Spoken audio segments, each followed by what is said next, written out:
네, 즐거운 이야기를 통해 수학의 재미를 찾아가는 시간 수다학입니다. 저희가 지난 시간부터는요, 이제 그 움직이는 수학이라고 해서 이 세상을 움직이고 있는 이 많은 것들에 숨어 있는 수학 이야기를 통해서 아주 재미난 시간을 만들어 봤는데 결과적으로 대만족입니다. 네. 일단 그리고 그 주변에서 대리만족이 된다는 그런 반응도 있어요. 네. 지금 어딜 마음껏 좀 다니기가 조금 모호한 상황에서 뭔가 좀 각 지역에 또 각국에 아주 그 유명한 건축물도 보고요. 그렇죠. 이런 좀 만족이 되다 보니까 앞으로도 기대가 많이 되는데 저희가 이 세상을 움직이는 수학에 대해서 앞으로도 많은 재미난 정보를 드리도록 하겠습니다.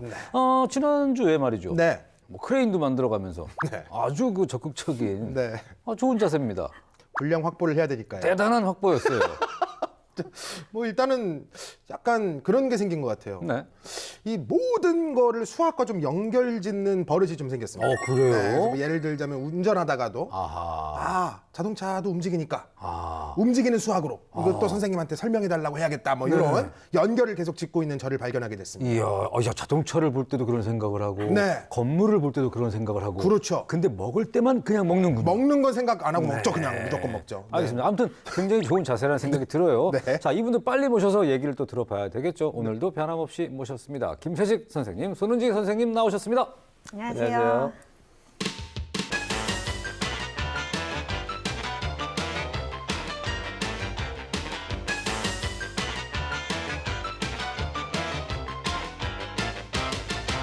자, 움직이는 수학. 그렇다면 오늘의 키워드는 무엇일지 바로 만나보겠습니다.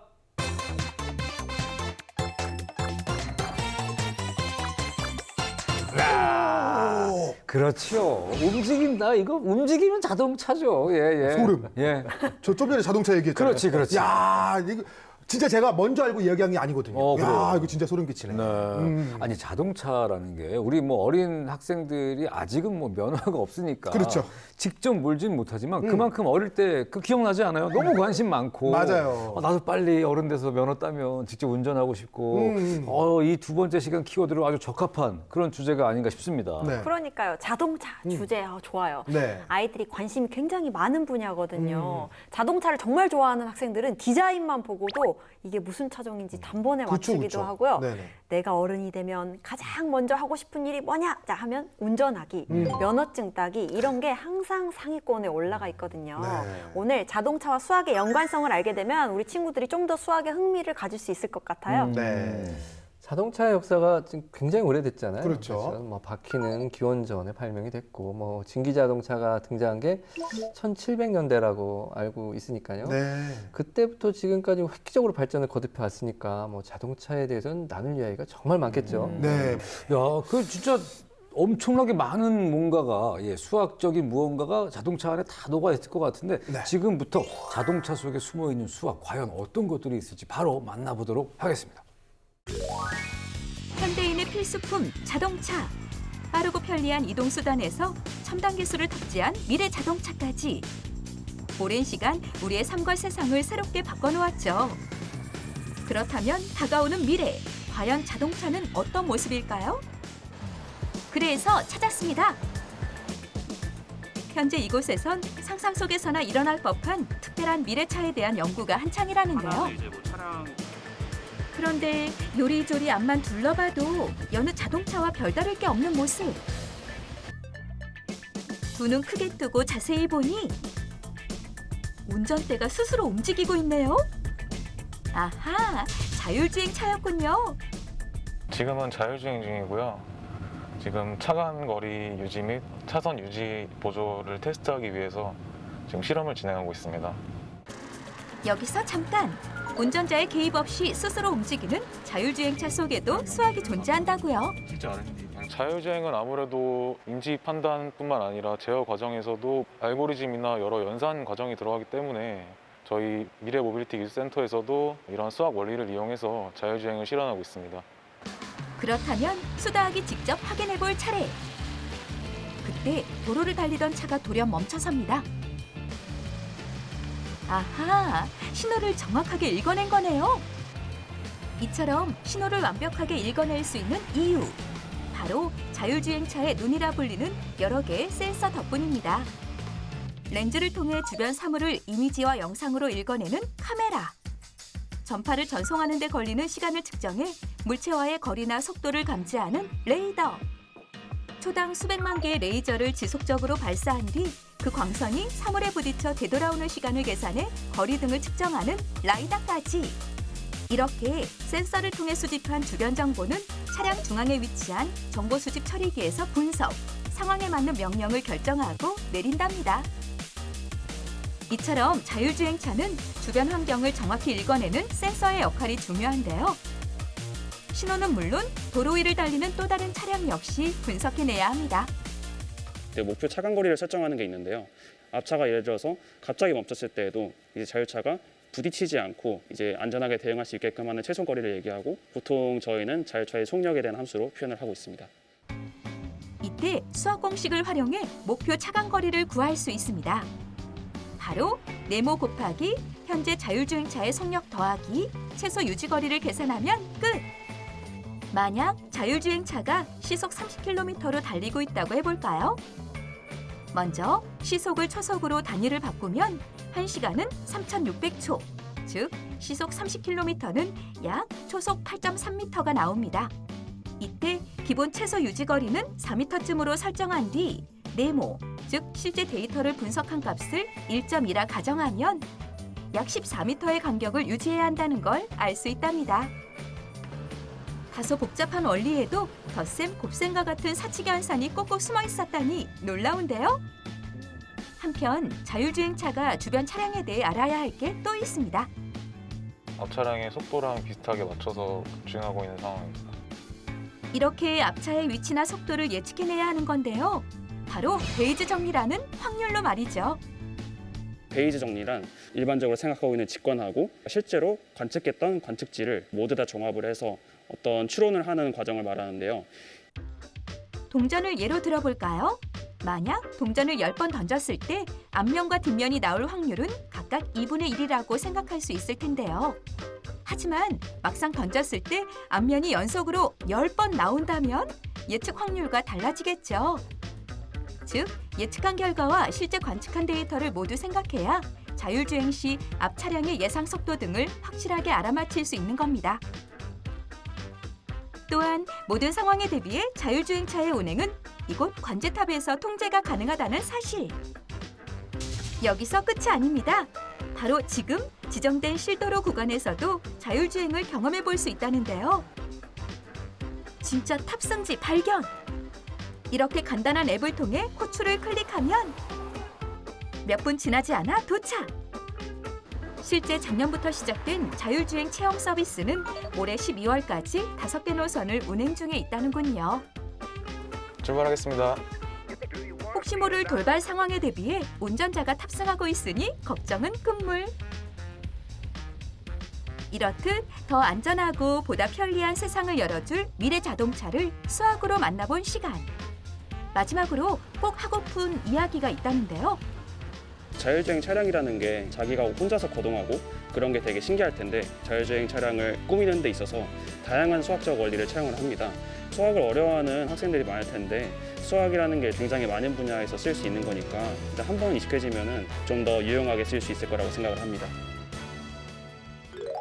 야, 진짜 저 자율주행 자동차는 정말 얘기 들을 때마다 신기합니다. 네, 저걸 이제 그러니까요. 바로 이게 도로에서 우리가 직접 만날 수 있는 그런 시대인데.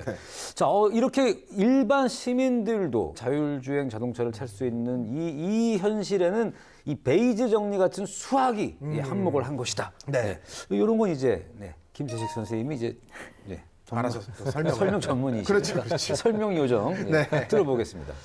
베이즈 정리라는 거를 좀 설명을 하면 이제 네. 어떤 사건에 대한 확률을 미리 알고 있다고 할 때 이걸 이제 사전 확률이라고 하겠습니다. 음.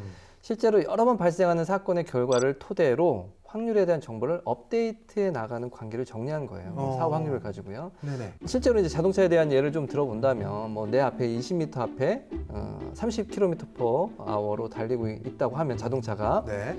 이 차가 30km 속도로 그리고 거리는 30km/h로 1초만큼 이동할 것이라는 건 뭐 20m 그리고 더하기 약 8m 정도 되거든요. 그래서 약 28m라는 건 짐작을 할 수 있어요. 이게 네. 사전 확률이죠. 그런데 막상 현재 라이다로 이제 측정한 거리가 만 25m라고 한다면 네네.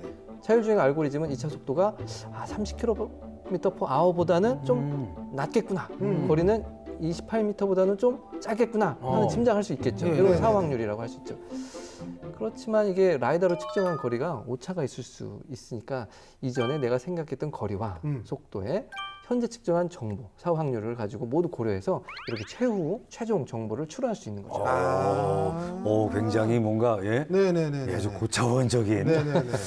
이렇게 대단한 이 자율주행 자동차를 통해서 수학 개념까지 또 얻어갈 수가 있어요. 정비례, 반비례의 관계를 쉽게 이해할 수가 있는데요. 만약에 일정한 속력, 시속 70km로 달리는 자율주행 자동차가 있다고 가정했을 때 이 네. 자동차가 걸린 시간을 X로 놓고 그다음에 이동 거리를 Y로 놨을 때 1시간을 이동한다면 70km만큼을 갈 수 있겠죠? 네. 그리고 2시간을 이동하면 140km를 갈 수 있잖아요. 네. 그러니까 이 X가 2배, 3배, 4배, 5배 될 때 Y도 똑같이 2배, 3배, 그렇죠. 4배, 5배가 되고 있죠. 네. 이때 X와 Y가 서로 정비례 관계에 그렇죠. 있다라고 네, 얘기할 수 네, 있는 네. 거예요. 자, 그리고 상황을 조금 바꿔서 이번에는 거리를 정해준 거예요. 자, 240km만큼 떨어진 곳으로 간다고 했을 때 네. 자동차의 속력이 시속 20km라고 한다면 걸리는 시간은 12시간이 되겠죠. 자동차의 속력이 시속 40km라면 걸린 시간이 6시간이 될 거고요. X가 2배, 3배, 4배, 5배 될 때 네. Y는 반대죠. 2분의 1배, 줄어든다. 3분의 1배, 어. 4분의 1배, 5분의 1배. 이때 X와 Y가 서로 반비례 반비례. 관계에 있다라고 얘기할 수 있는 거예요. 네네네. 아니 그러니까 우리 친구들이 이 비례에 대한 개념도 자동차를 통해서 익힐 수 있다는 얘기죠. 네. 그 앞서 자동차 그 역사가 오래됐다고 저희가 이제 말씀을 드렸지 않습니까? 네네. 우리가 그냥 지금 타고 다니는 자동차 속의 수학 이야기도 좀 나눠보면 좋을 것 같거든요. 네. 예, 그 음성인식 얘기를 할 수 있을 것 같아요. 음성인식. 예, 음성인식. 오. 이거는 이제 풀이의 변환이라는 것으로 설명할 수 있거든요. 네. 예, 모든 반복 파형은 몇 개의 사인파로 분해할 수 있다는 법칙이에요. 쉽게 얘기하면 사인파는 그 삼각함수에서 그 사인파 같은 그런 거라고 생각하시면 돼요. 그 풀이의 변환은 일종의 도구를 생각하면 될 것 같고요. 한마디로 복잡한 파동을 여러 개의 단순한 파동으로 분리하고 또 분리된 단순한 파동을 결합해서 또 복잡한 파동으로 복원하는 역할을 하는 거예요. 네네. 아주 쉽게 예를 들자면 오디오 레코딩을 MP3 파일로 변환하고자 하면 이 풀이의 변화를 이용해서 음파의 개별 주파수를 얻어낸 다음 매 순간의 진폭을 기록하는 거예요. 그리고 또 뭐 인터넷으로 이제 전송하기 쉽게 파일을 압축하고 싶으면 여기서 인간의 귀에 잘 들리지 않는 주파수를 제거해서 용량을 줄이기도 하죠. 이 음성인식에 관한 거에서 제 경험을 좀 얘기를 해보면 네. 제가 무슨 고집인지 잘 모르겠는데 네. 많은 사람들이 그 내비 살 때 네. 저는 내비를 사지 않고 지도를 사용했었어요. 버티셨군요. 야, 네. 대단합니다. 이상한 고집이. 네네네. 그런데 이제 어느 날 휴대폰에 내비가 되더라고요. 그래서 다른 사람이 많이 쓰지 않을 때. 근데 이제 처음에는 이게 내비를 하면 사용하고 있는 중에 전화가 오면 이 내비가 사용이 또 안 돼요. 그렇죠. 그 당시에는. 근데 요새는 보면 어느 순간부터 음성 인식되죠. 노래 틀 수 있죠. 예, 날씨 알려줄 수 있고. 맞아요. 이게 어느 순간부터 음성 인식 기능도 좋아지고 굉장히 기능이 다양해졌습니다. 맞습니다. 네. 요즘에는 오늘 같은 경우에도 저도 여기 올 때도 차 타서 그냥 뭐 YTN 가자 그러면은 얘가 내비게이션으로 연결합니다 해가지고 알아서 맞아요. 데리고 오거든요. 그렇죠. 네. 아 정말 신기해요. 그리고 요즘 그런 기능을 많이들 쓰시니까. 필규 씨도 역시 체험하셨군요. 네네네. 네, 저는 아주 오래됐거든요. 그래서 이게 나날이 발전해 간다라는 것이 진짜 체감이 돼요. 야 역시 오늘도 김세식 선생님의 라떼는 말이야. 말이야. 역시 함께했습니다. 라떼는 토크. 네. 이 자동차에 대해서 좀 더 이렇게 좀 잘 알 수 있는 관련 활동도 있을 것 같거든요. 네. 네, 초등학교에서 쉽게 할 수 있는 활동 중에서 오조봇이라는 걸 이용해서 자율주행 버스를 만들어 볼 수 있어요. 그래요? 네, 이 오조봇은 작은 코딩 로봇이라고 생각하시면 돼요. 그래서 선과 색상을 인식하고 이 프로그램 입력도 가능한 로봇, 조그만 로봇이거든요. 오조봇 아래쪽에 있는 센서가 선의 색도 구별하고 그렇기 때문에 어떤 색을 쓰는지에 따라서 얘가 좌회전을 할 수도 있고 우회전을 할 수도 있고 네, 멈출 수도 있고 빠르게 갈 수도 있고 느리게 갈 수도 있고 특정한 명령을 수행을 하면서 가는 거죠. 그래서 이 오조봇을 코딩하는 데에는 넓은 종이에 우리 마을의 지도를 쫙 그려놓은 다음에 그 위에 버스로 꾸며놓은 오조봇이 따라갈 경로를 그려주는 거예요. 그러니까 네, 버스를 이렇게 씌워주는 거죠. 위에 상자처럼. 그래서 어디에서 잠시 멈춰서 승객을 태울지 아니면 로터리에서는 어느 방향으로 가야 할지 어느 구간은 천천히 지나가야 할지 이러한 것들을 아이들이 조합한 색상 코드를 통해서 명령을 내릴 수 있는 것이죠. 너무 신기하다. 그러니까요. 너무 좋은데 근데 5조면 좀 비싸다. 어머, 4조면 사겠네. 어머 세상에 어떻게 그런 상상을 할 수 있어요? 너무 비싸죠. 아이들이 보고 있는데. 또 그걸로 뭐라 그러세요? 그냥 웃자고 한 말이지. 자율주행 자동차를 직접 만들어보는 그런 경험을 해보는 거잖아요. 그럼요. 잠깐만요. 그러면은 예. 뭐 만든다 이런 말씀을 하셨는데 그럼 이참에 아. 자동차를 만들어 보는 거 어떨까요, 선생님? 그래요. 이제 뭐 메스키친에 대해서 쓱 또 어필을 하는 것 같은데 다행히 그 노력이 가상하여 저희들의 어떤 코너 속의 코너 마냥 메스키친이 고정 코너로 살아남았습니다. 다행입니다. 고맙습니다. 감사합니다. 그럼 감사합니다. 과연 오늘은 우리 필그 씨가 뚝딱뚝딱 어떤 메스를 만들어 먹는지 한번 만나보도록 해야 되겠죠. 지금 바로 만나보겠습니다. 메스키친입니다.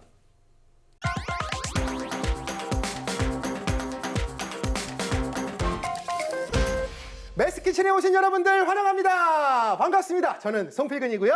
안녕하세요. 김수준입니다. 네.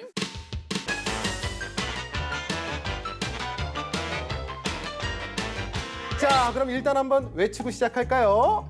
여기는 맛있는 수학 메스키친. 좋습니다, 좋습니다. 야, 잘 만들었어. 이거 잘 제가 짰어. 만들었잖아요. 알았어요. 또 와중에 깨알 생색을. 자, 좋습니다. 자, 오늘 수다 키워드는 바로 자동차입니다. 선생님, 그래서 자동차 중에 뭐 만드실 거예요? 평범한 건 거부. 거부. 바로 레이싱카를 한번 만들어 볼게요. 레이싱카. 야, 레이싱카. 그렇지, 막 이거. 그럼 이거 주방이 아니고 저기 어디 필드 나가가지고 직접 해야 되는데. 그러니까요. 가고 싶다. 그러니까요. 수학 요리사셨는데 2회 만에 카레이서가 되시는 거군요. 자, 알겠습니다. 오늘도 요 맛있는 수학 요리를 위한 재료 먼저 소개해드리도록 하겠습니다.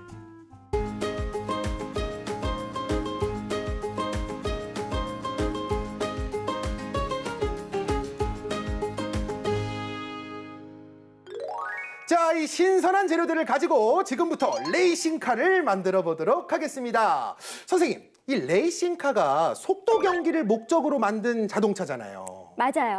그렇기 때문에 속도, 조정성, 제동력, 내구성이 뛰어나야 합니다. 그래서 엔진을 아주 강력하게 만들고 차량의 높이도 낮게 해서 앞뒤 중량이 균형을 이루게 만들어서 안정성을 높이는 거예요. 이야, 여기까지만 들어도 그냥 수학이다. 여러분, 높낮이, 균형 뭐 별게 다 나왔어요. 그렇죠. 그뿐만 아니라 네네. 레이스카를 짠 열어보면 숨은 수학이 더 많이 들어있어요. 마치 붕어빵처럼. 야, 붕어빵처럼. 이게 딱 열면 팥이 잔뜩 들어있잖아요.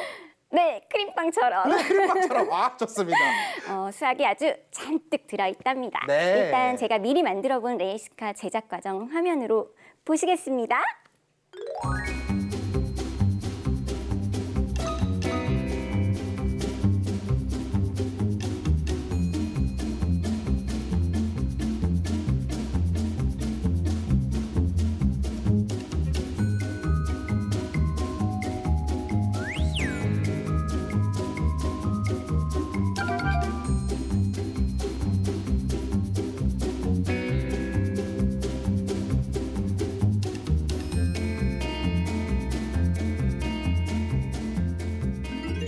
자, 이제 여기까지 미리 만들어 두셨던 거를 선생님이 이제 갖고 나오셨다는 거잖아요. 그죠? 네, 제가 또 갖고 왔습니다. 자, 어떻게 중간 과정 꺼낼까요? 어떻게 만들어봤을까요? 짜잔! 이렇게 이제. 그리고 필드 씻고. 자, 이렇게. 이렇게 바퀴도 만들어졌고. 자, 지난주에 한번 해보면서 느낀 게요. 이렇게 요쯤에서 수학 원리가 하나 중요한 게 하나 숨어 있다. 뭐 이럴 때 이걸 꺼내시던데 맞습니까? 맞습니다. 지금 자동차 바퀴 조립까지 했잖아요. 네네네. 퀴즈. 바퀴는 왜 원 모양일까요, 필근 씨? 내 몸엔 안 굴러가니까. 그렇죠. 원은 다른 도형과는 다르게 각진 부분이 없잖아요. 네네네. 둥그렇잖아요. 그래서 마찰력을 적게 받습니다. 그래서 잘 굴러가는 거예요. 네. 그리고 지름에 대한 원주의 비율 아시죠? 원주율 네. 3.14죠. 아, 맞아요. 네. 맞아요. 그 정도는 알고 있어요. 네, 이 원주율은 원의 크기에 상관없이 항상 일정한 값을 가지게 됩니다. 네. 보통 반올림에서 3.14를 사용하고요. 네. 요즘에는 간단히 3.1 또는 3 원주율이라고도 나타내기도 아, 해요. 그래요? 네네. 네, 원주율을 이용해서 원의 둘레를 구할 수 있잖아요. 엄청 구했죠. 네, 원의 둘레는 지름 곱하기 3.14. 이거 어릴 때 계산 많이 하죠. 맞아요. 네. 원주는 지름 곱하기 원주율. 그렇다면 바퀴가 한 바퀴 굴러갔을 때 이동하는 거리는 얼마가 될까요? 이 바퀴의 원주만큼 이동하게 되는 거잖아요. 그렇죠. 그렇죠? 생각해 보세요. 그렇죠. 네. 그래서 바퀴의 이동 거리는 원주의 회전수만큼을 곱한 것이 되는 겁니다. 그러네. 네네네. 예를 들어서 지름이 10cm인 바퀴가 네. 한 번 말고 네. 10번 회전했을 때 움직인 거리가 몇 미터인지 구하시오 했을 때 원주율은 우리 간단히 3으로 합시다. 네. 네, 이때 바퀴가 한 바퀴 굴러갔을 때 이동한 거리는 바퀴에 무엇과 같다고 했죠? 회전수. 원주와 같습니다. 원주요, 원주. 네네. 똑똑해져야죠. 네, 알겠습니다. 원주와 10 곱하기 같습니다. 3이요. 그래서 네. 30cm가 네. 되고요. 10번 회전했다고 했으니까 다시 곱하기 10 해서 곱하면 300cm. 300cm를 간다. 즉 3m를 아. 움직이게 되는 겁니다. 이렇게 설명을 해주시니까 또 이해가 됩니다. 그것뿐이겠어요? 속도가 나와 있을 때 네. 회전하는 바퀴 수도 구할 수 있어요. 속도가 나와 있고 회전하는 바퀴 수를. 바퀴수. 시속 86.4로 가는 자동차의 타이어는 네. 1초에 몇 바퀴 회전하는가? 네. 다음 타이어의 지름이 나와야겠죠? 네. 40cm. 원주율은 3으로 계산해보면 어떻게 될까요? 정답을 공개해 주시죠. 네, 바로 공개하겠습니다. 네, 시속 86.4라는 것은 1시간 동안 86.4km를 가는 그렇죠. 것이잖아요. 이걸 초 단위로 바꿔보면 네. 3,600초 동안 자, 킬로미터를 센티미터로 바꿔보면 864만 센티미터입니다. 그렇죠. 즉 1초 동안에는 이제 나누어 보면 2,400cm를 갈 수 있습니다. 네네네. 이 자동차는 타이어의 지름이 40cm라고 했으니까 네. 한 바퀴 회전할 때 원주만큼 네. 즉 40 곱하기 3, 3. 120cm를 이동할 수 있는 거예요. 네네네. 따라서 1초 동안 2,400cm를 이동하려면 네. 몇 바퀴일지 나눠보면 되겠죠? 그렇죠. 2,400 나누기 120, 120이죠. 20바퀴. 20. 그러네요. 20바퀴. 1초 동안에 20바퀴를 회전할 수 있는 거예요. 야, 이렇게 막 연산이 필요한 것들도 막 종이에 쓰면서 하면 재미가 없는데 이렇게 레이싱카를 만들면서 할 수 있는 거라는 그쵸, 거잖아요. 그쵸. 와, 그쵸. 얼마나 최고입니다. 재밌겠어요. 네. 자, 그렇다면 이제 완성된 레이싱카를 보면서 마저 이야기를 좀 나눠 볼까요? 짜잔! 자! 이겁니다. 오, 예쁘죠? 레이싱카가 완성이 됐네요. 완성됐습니다. 네. 네, 레이싱카는 안전하게 주행하는 데 있어서 차량의 균형이 무엇보다 중요하다고 했죠. 네, 이게 균형이 안 맞으면 이렇게 트랙 돌다가 휘청하고, 네. 그러면 안 되죠. 큰일 날 수도 있죠. 큰일 납니다. 그래서 중요한 수학의 원리, 바로 대칭. 대칭. 네, 이 레이싱카를 이렇게 위에서 바라봤을 때 네. 축을 기준으로 좌측과 우측이 대칭입니다. 대칭이네요. 지금 이 모양을 선대칭 도형이라고 할 수 있는데요. 그렇죠. 선대칭 도형이라는 거는 이제 어떤 직선으로 접었을 때 완전하게 겹쳐지는 도형을 이야기하죠. 네. 필근 씨, 네. 사과할게요. 뭘 사과해요? 뭘? 제가 필근 씨를 너무 몰랐나 봐요. 그래요? 생각보다 너무 많이 알고 있는데요. 선대칭 도형이요? 아무튼 뭐 칭찬받아서 기분은 좋은데 선생님 그래도 제가 수다학 3년입니다. 네. 이 필근이도 수다학 3년이면은 선대칭 도형을 읊는다 뭐 이런 말이 있죠. 네. 네, 진짜 멋집니다. 네, 어떡해요. 고맙습니다. 네, 레이싱카에 또 하나 중요한 수학이 숨어 있습니다. 바로 무게중심. 무게중심. 가속 시 안정감을 갖고 균형을 유지하기 위해서는 그렇죠. 차량의 중량을 고르게 해서 한쪽에 치우침도 없이 무게중심을 잘 맞춰야 하거든요. 그러네. 예. 무게중심이 낮을수록 코너 돌 때 바깥쪽으로 쏠리는 원심력을 작게 받기 때문에 레이싱카의 무게중심은 보통의 자동차보다는 낮게 위치해 있어요. 그렇군요. 요 무게중심이라는 거는 저희가 수다학에서도 배우기도 했거든요. 삼각형 그려가지고 네, 이렇게 맞아요. 맞죠? 네. 자, 그럼 이제 마무리를 할 시간이 찾아왔습니다. 선생님 이제 마무리를 해볼 건데 저번 주에 보니까 이거 안 하면은 집에 안 가실 것 같더라고요. 그래서 오늘은 꼭 외치고 마무리하도록 하겠습니다. 여기는 맛있는 수학 메스 키친. 다음 주에 만나요. 슈. 레이싱카를 만들었어요. 그렇죠. 아니, 나 이렇게 동그랗게 무슨 그냥 바퀴나 하나 만들고 올 줄 알았더니. 에이, 너무 저희를 과소평가하시면 안 돼요. 물론 이제 김수진 선생님의 노력이 훨씬 많이 들어가는 것 같긴 한데 어쨌든 예, 아주 유익한 코너인 것 같아서 네. 잘 보고 있습니다. 뭐 일단은 뭐 무게 중심을 낮게 해라 뭐 이런 말씀도 하셨고, 네, 연산 공부도 또 할 수 있었고, 꼭 다들 한 번씩 만들어 보시면서 배워보시면 좋을 것 같다는 생각을 네. 했습니다. 자, 보셨죠, 여러분? 이렇게 오늘 우리가 이 자동차를 움직이는 수학에 대해서 얘기를 나눠봤는데요. 아무리 그 지루한 그 연산이든 뭐 복잡한 수학 원리든 이렇게 일상생활 속에서 찾아내고 접목해서 배우고 이해하면 훨씬 흥미롭고 이해도 더 잘 되고 네, 그렇다는 걸 알 수 있었죠. 네. 네, 앞으로도 이런 활동 네, 집중해 주시길 바라겠습니다. 보다 더 자세한 내용은요. 저희 유튜브 YTN 사이언스 채널에 오셔서 수다학 찾아오시면 함께 하실 수 있겠습니다. 오늘도 좋은 얘기 함께 해주신 김세식 선생님, 손은지 선생님, 필근 씨 너무너무 감사드리고요. 저희는 다음 시간에 더욱더 풍성한 수학 이야기 들고 찾아오도록 하겠습니다. 고맙습니다.